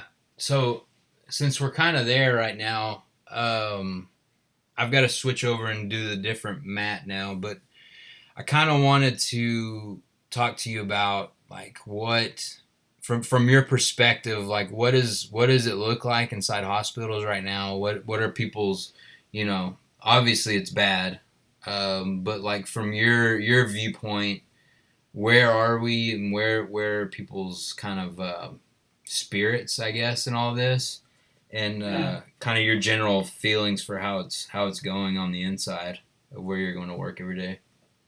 Sure. So I think it's, it depends on where you live, first of all. So clearly there's some areas of the country that are much harder hit. The virus has been in the community for a long period of time. And this is what you're seeing on the news, right? This is New York, Detroit, Michigan has been hit really hard, Washington State, Louisiana, with Mardi Gras kind of coming through about the same time. So lots of people together in tight areas. And luckily in Texas, that's not, we're not at that point yet, but a lot of prediction models do point to the fact that things are potentially going to get a little bit worse before they get better. And so the current climate right now in the North Texas hospitals, I should say, is really one where everybody's getting prepared. And that kind of hints back at what I was saying about just people collaborating and everybody's getting ready with the expectation that there's probably going to be a little bit more in the community. That being said, we're also really hopeful that some of the work that everybody's been doing, and I don't say that lightly, like it's work to stay at home and not go out and to not socialize when you'd much rather go out and see friends and things like that. We're hoping that's going to make a difference. It's going to slow the spread. So Yeah, dude. I mean, like I said, I'm trying to keep this whole Coronatown thing light, but I think it goes without saying that if people can stay away from other people and stay home, then it's a big deal, because this is, I mean, people are dying and people are going to continue to die, unfortunately. And then yeah, I mean, I think you touched on a lot of that. Yeah, I mean, do you have any closing thoughts? Kind of not closing, but like final serious thoughts, and then we can go back to joking around. But like to the demographic of people who are sitting watching a grown man play with rubber. Like if you, not to say that I don't appreciate you all being here, because I do, because this is a blast for me. But what would be your message to them? yeah, I would say two things. One, thank you. It really actually does make a difference for people to take this seriously and to not, not take chances. And it's not that every single situation with this is going to be legal. There is some hopeful things that we're seeing, that some people get this and only have mild symptoms, or some people get this and feel like they've had the worst flu of their life, but they get over it. And so the decision point about whether or not you should handle this lightly or not is not necessarily life or death for you as an individual. I'm kind of stereotyping your crowd and your fan group, but it's mostly people that are 20s, 30s, 40s range, right? So that's typically not the group that's been hit the hardest with this, and so there's a false sense of security from an individual standpoint. I think what's challenging with this is that there's a community impact, and that's why the medical community is kind of stepping up and saying, please stay home, because the margin for how much we can handle and how much we can take before it really, really gets heavy is pretty thin. And so that's why we're trying to do everything that we can to control what we can control. So thank you to everybody that's taking this serious. Also, thank you. I don't think anybody's been trolling me. I was really worried. Dude, I'm a little surprised. I've got a friend, Daniel Bronner, who's usually trying to come up with like the most provocative questions, and I don't think he's watching tonight. So I'm calling him out right now that he's not here, but I think he would be trolling you if he could. I think that's a super great answer, dude. I think this is a big deal, and I think this is something I've never seen before in my life. And I don't think anybody's seen anything like this. So it's pretty bonkers. So yeah, we're hitting the color now, and Mr. Hicks has got a good point. He said I should do a test run. So full disclosure, I don't want to be a complete liar. I'm gonna make one extra from the executive producer over here. So the alignment one might be hers, but I'm probably gonna do one off air for her. This brayer thing is not rolling so hot. It's not good. We need it to roll good.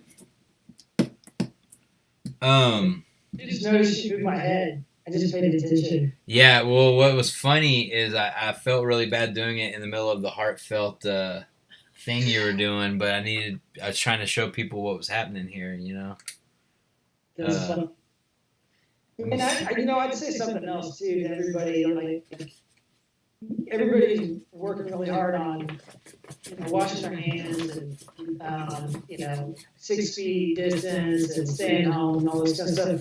But be mindful of taking care of um, your your psyche as well too, your Yeah. mental status. And man, the weather is beautiful outside, and there's no reason why you can't enjoy that from your porch or your front yard or your backyard or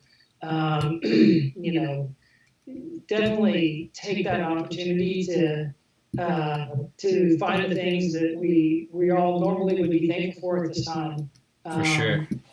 Just even making a list each day and having some mindfulness about the things that you're grateful for. These things matter because this stress is really heavy on everybody because a lot of the things that we really thought we had control over in life, we're being humbled and reminded that we're not in control. Yeah. And I think, I mean, it kind of depends on your worldview a little bit as far as how that makes you feel. Personally, for me, it's a good reminder Sure. to remember that the control is kind of an illusion. And so you kind of let go of the things that you can't control and take the ones you can, like what you're going to think about and thinking about the people that you love. It's awkward to do the Skype Zoom call thing. I'd like to think that Grady and I are kind of pushing through that tonight. Oh yeah. Yeah, we are. Pushing through the awkward.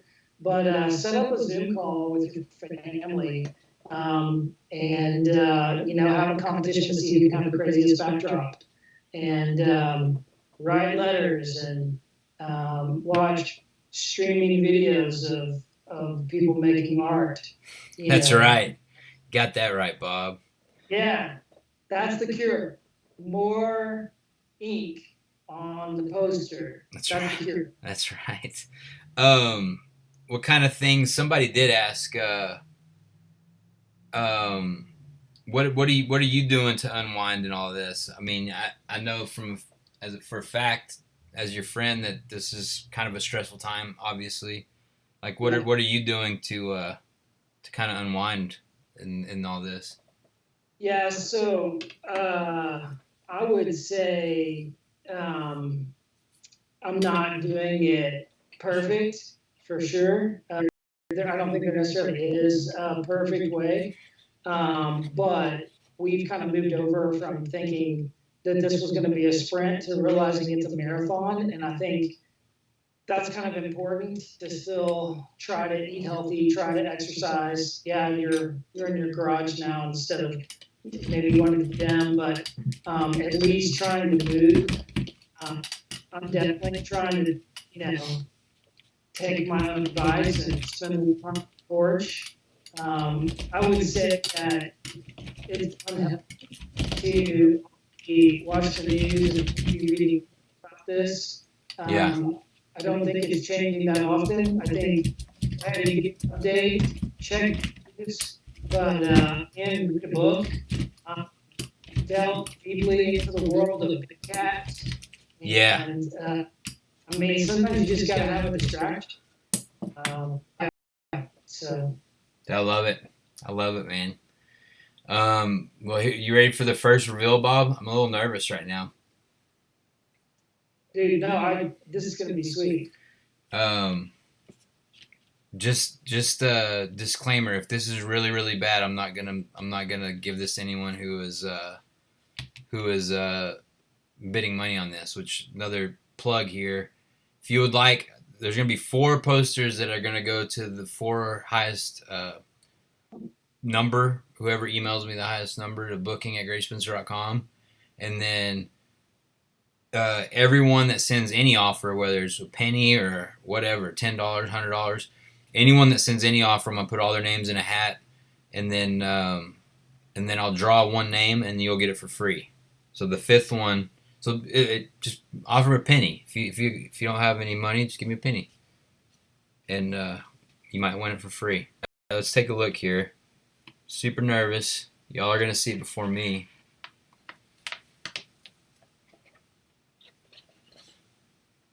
I'll take it.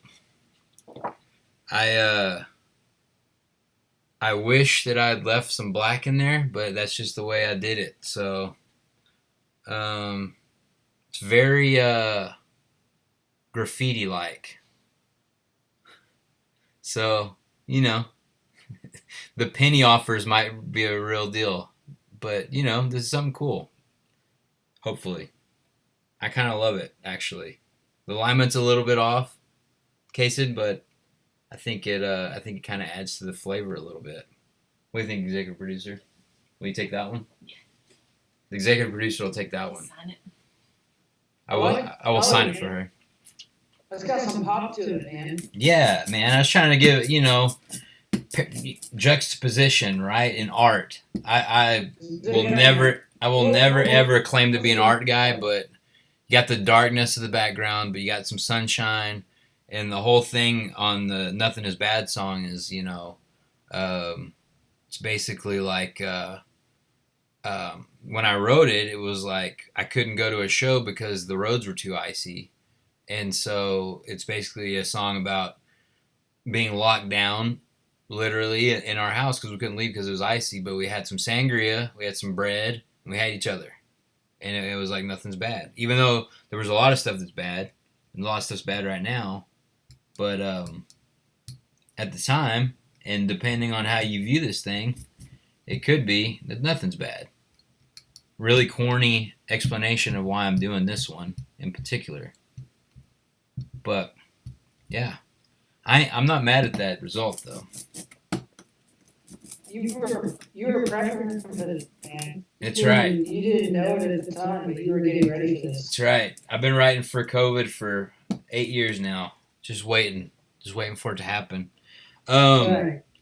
What do you think we should talk about, Bob? I'm out of questions. Do you have any questions for a musician? Yeah, I got questions. Okay. A lot of questions. You about to roast me right now?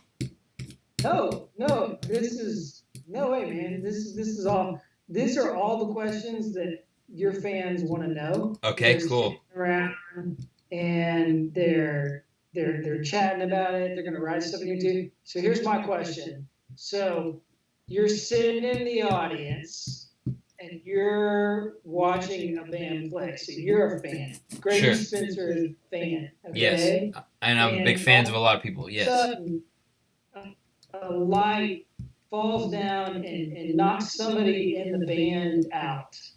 Okay?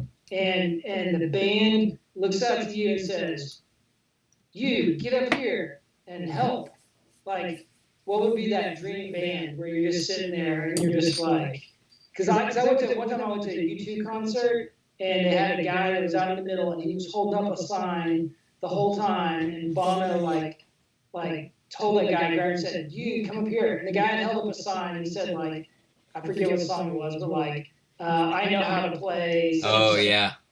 Of Harlem or something like that. The guy was probably a plant. I mean, it probably wasn't even real. But anyways, that guy got to go up there and play with them, and he was like, it was awesome. Yeah. And everybody in the audience was like, "Oh, that's so cool." So, who is that band for you? I mean, I don't necessarily want anybody in your favorite band to, get knocked out, but Sure. say, like, who's the dream? Like,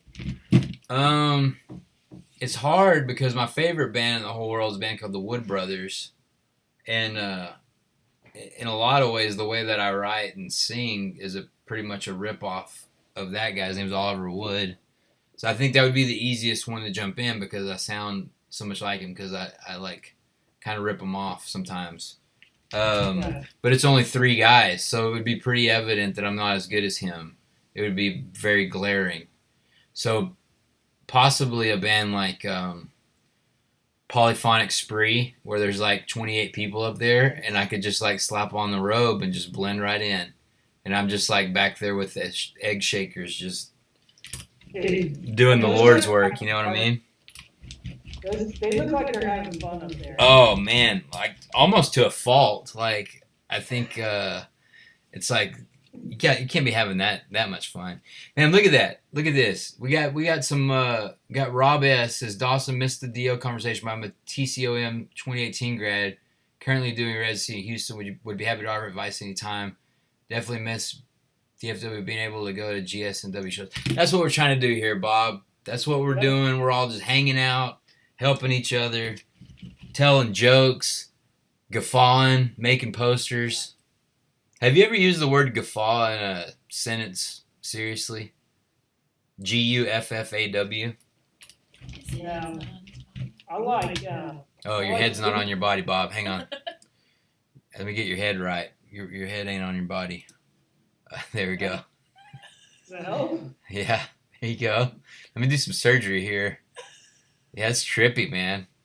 In my mind, it's really funny because there's a small demographic of my fans who does enjoy medicinal and non-medicinal things that they're like watching this like, whoa, man. You're like blowing their minds. What was the question? Oh, have you ever used the word guffaw in a sentence? No. Yeah, me either. I wish I could, though. I can't wait to get out in the real world and do that someday. Here's number 2. Are you? Oh yeah, I'm loving it. That might be slightly prideful to say, but I like that. I'm gonna make one of these just for my own self. I don't know. You only need 5, is that right? Yeah. Okay. I'm literally only making 5 right now, though, for everyone who's throwing the bid on. What I was about to say. What are we talking about? What do you guys want to talk about in the old chat? I see Bob's wife in the chat. Got the mentors, our friends, the mentors in here. Mr. Hicks asked, where did you do your residency and your fellowship at, Dr. Bob?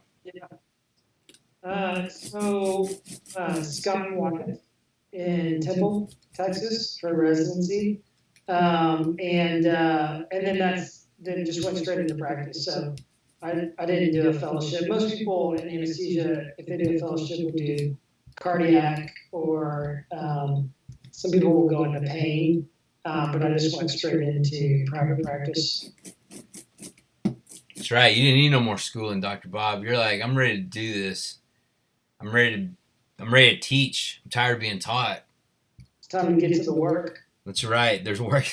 I'm ready to do some work in here. So I asked you a question off air a couple days ago, and someone referenced the epidural thing, right? And I always was the impression that the needle went into the spine because that's where the nerves were. But can you clear that up? What exactly happens in a epidural? Yeah, man. Now you're getting to the good stuff. That's right, man. Now that we're almost done, we're like talking about the good stuff. But that's what a finale is all about, right? That's right. Like, yeah, got to go out with a bang. Yeah. Who done it? So here's the way an epidural works. So I was joking with Grady because he said sticking needles in people's spine, and I was like, technically, you don't actually really want to stick it in their spine. So the nerves that go out to your arms, your abdomen, your legs, all travel down the spinal cord, and they're surrounded by a sac called the dural sac. And so you actually want to put local anesthetic medicine. I'm getting like an extreme close up of your forehead. Sorry about that. Sorry about that. No, it was good. I got it. It was good for me to push through it. And you want to put medicine around just the outside of that area, and so it slowly soaks in, over time and numbs those nerves, and it breaks the communication of the transmission of pain that's sensed as it goes up to the brain. So a lot of people have been to the dentist and felt numb and couldn't really feel their lip. It's similar to that. I should say, I technically have never had an epidural, nor have I had a baby. So I'm really going off like a few thousand observations Sure. and not really actually experiencing this. So take what I say here with a grain of salt, but it can take the edge off the pain, or even take it to where you don't really feel your legs. Sometimes that's getting a little bit dense of a block, or what you would have with a C-section. C-section is a little bit different. If you're having a spinal, you actually go through that epidural sac, and so you put the medicine on the inside of the sac instead of the outside, letting it absorb, and so you get a denser block, a block of the nerve. And that's why you can have surgery and be completely awake, because it completely, totally blocks the nerve transmission of pain. That's wild, man. Hey, I saw another one from the chat that I'm going to address. It was way earlier, so I don't know if the person's still listening, but it was something about 90-year-old and elected. Yeah, I saw that. Yeah. Back with that. So it's That was a really good question. interesting. Dr. Bob, would you put a 90-year-old elderly person under for most of the elective surgery? We actually do it way more often than you would think. My personal record is 103, and that's not really a record like, hey, I ran really fast 100 yards. It's just, I guess I shouldn't say record. Highest age. So we're not like all high-fiving, going, how old is he today? 103. Whoa, he wins. He's yeah, something like that. But it really depends on how functional that person is. And so there's chronologic age, how many years somebody's been on Earth, and then there's functional age, which is how active is that person. And typically, my experience has been that if somebody makes it to their 90s or even hits the triple digits, they've got some good genetics. And so you'll have somebody that comes in who, all they take is Tylenol, but they don't take it that often because they don't want to get addicted. And, they'll walk through. Yeah, man, if that guy has an elective surgery, we would definitely still do it. Most of the time, though, if you're 90, there's probably not that many surgeries that are actually elective, because you're not typically getting plastic surgery or. Speak for yourself, dude. Wait till I'm 103, man. I'm getting all the stuff. I'm getting butt implants at 103. Stretch back out. Yeah. Oh yeah.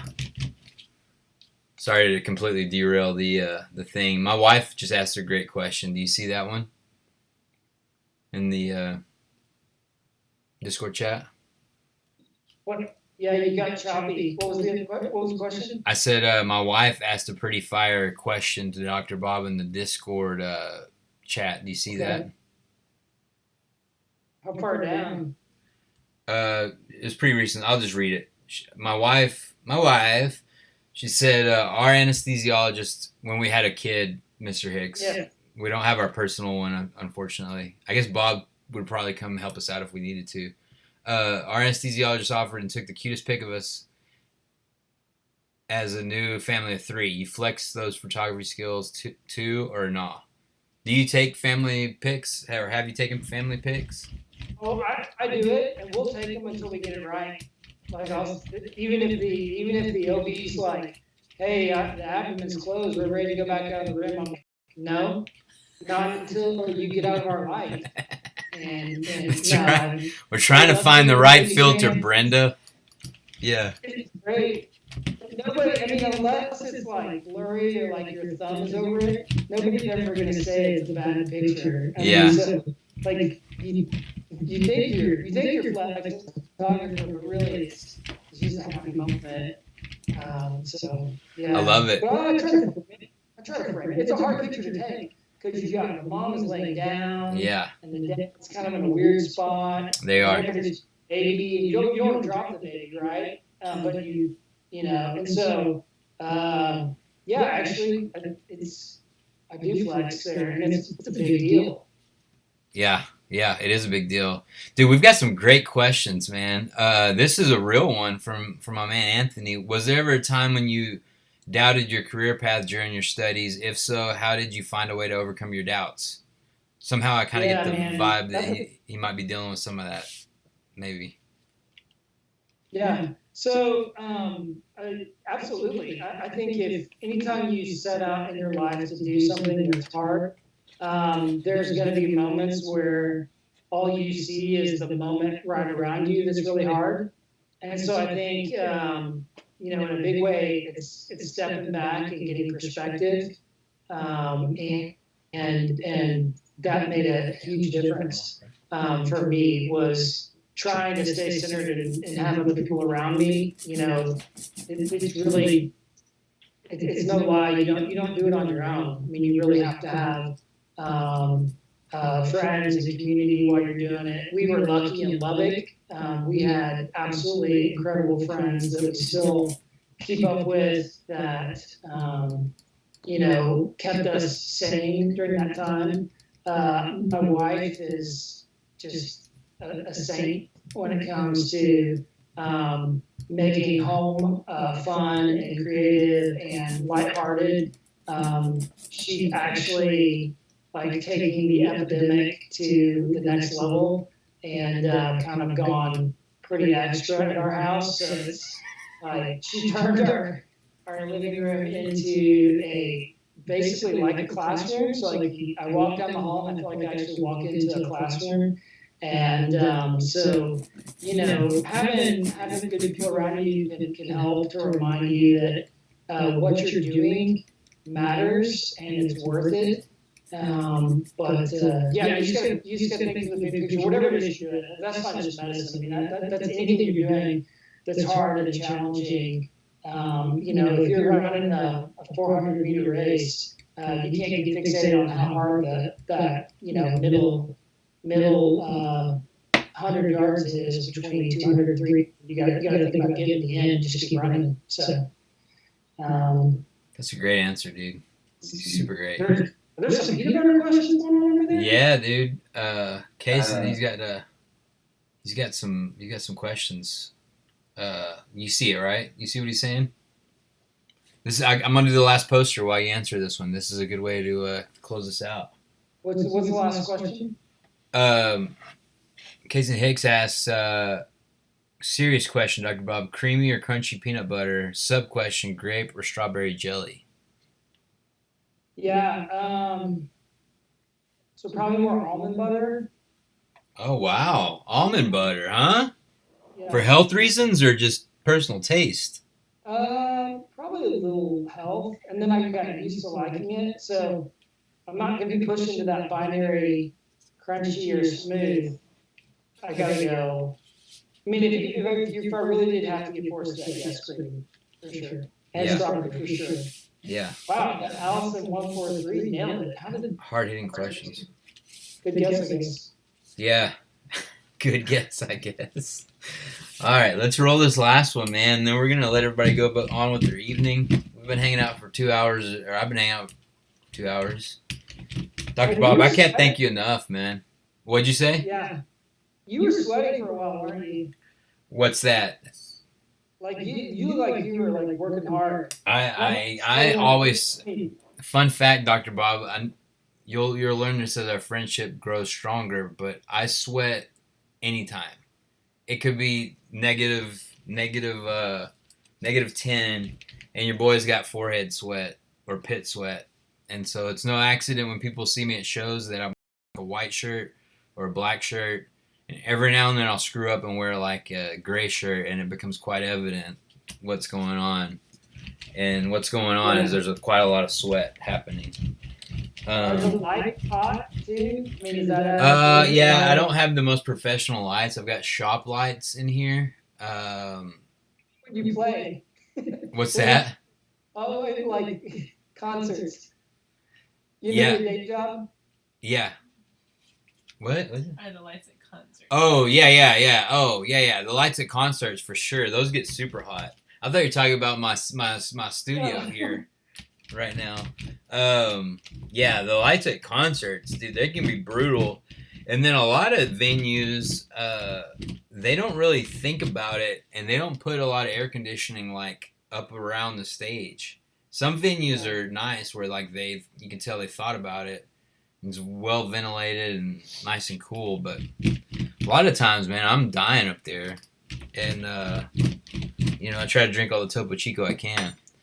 All right, let's pull this bad boy off, and then we'll all look at that Topo Chico, man after my own heart.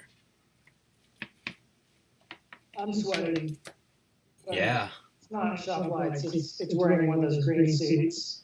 It's a lot of commitment. yeah. No, you went all out. I wish that people could see what's really happening here, because you look like you're a calm, cool, collected doctor from the 50s with his like starched shirt and stethoscope, but the actual real life thing is not so glamorous. But I really appreciate the production value because you look fantastic on the finished product for the people. So, what's my favorite venue to play at? Probably Magnolia Motor Lounge here in Fort Worth. This is the place we've played the most, and we've had our most sellouts at there, and it's been a good spot for us. But anyways, here we go. Check this out, everybody. This is the final product that y'all have been hanging out to see. If I can get it here, without getting it everywhere. Nothing's bad. Everything might be bad. Nothing's bad. So yeah, thank y'all for hanging out with this poster deal. Dr. Bob, I can't thank you enough for hanging out, man. Depending how long this thing goes down, some of the projections I've saw has this, you and I talked about it, possibly peaking in May. So depending on what happens, if we're all kind of cooped up till mid-May, which we very well might be, we should do this again if you're into that. And because I think you're a hit. I think the fans are loving you. I don't want to like push real hard, but if you do anything around Cinco de Mayo, yeah. You think we should have a Cinco de Mayo themed hangout? Man, I would love to be a part of that, just because that's always such a good time of year, man. There's like May. Yes. May just happen usually. Oh, I just realized we're probably not gonna have Mayfest. Oh, you're right. It's a bummer. Yeah. Dude. So. All right, we'll have Cinco de Mayfest though. We'll do it. Bob could use a sombrero. Yeah, he could. So yeah, these posters, we made 5 of them. I decided that I'm gonna make my wife bid on one of them. I'm not even gonna make an extra one. So we got 5 of them. If you look up in the top left corner, you can email booking@greatyspencer.com. Give me your best offer if you want one of the 5, and then I'll take the top 4, and then everyone that gave any kind of offer, put their name in the hat, and then the 5th one will go to the lucky winner. So. And masks. And masks, yes. If you or anyone that you know has N95 masks, possibly extras that they have laying around, please email me at this or get with me on Instagram, Facebook, wherever, and tell me, because like we said, this is a bad situation where people are, like Bob said, they're going in to do their jobs with not all the equipment that they need to stay safe. So it's really a big deal. Yeah, the executive producer brought up a good point.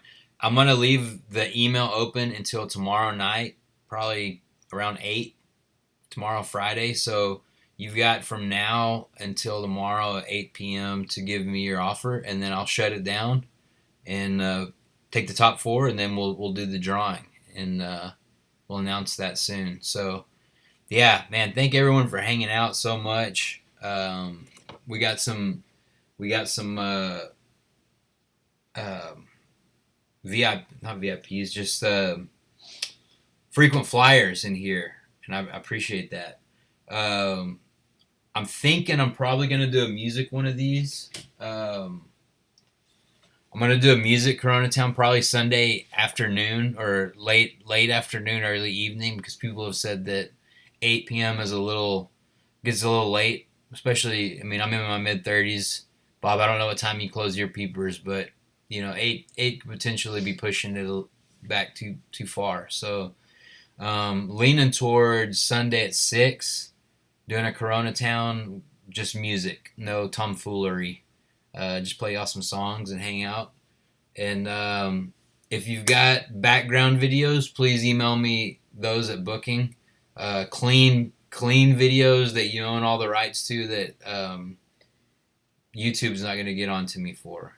And if you send them to me and it's clean, I'm going to throw them on the background because I don't have any content for that. Because truth be told, I was doing something that apparently is against the rules, and I did not know that, but I know that now. So I'm not going to do that way anymore. So send me your videos. Dr. Bob, do you have any closing thoughts for this beautiful evening that we just had together? No, man. I mean, just tons of gratitude to you, man, for coming out and entertaining us.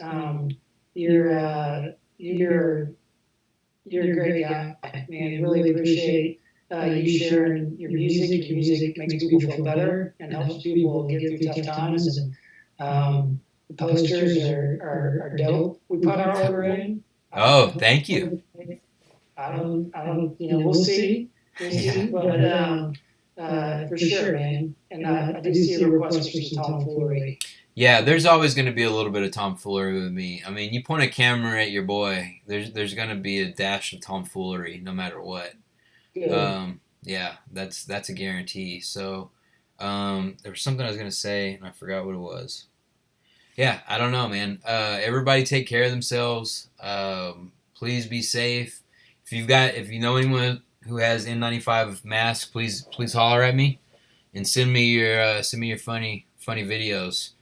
I'm gonna try and keep making this as fun as we possibly can.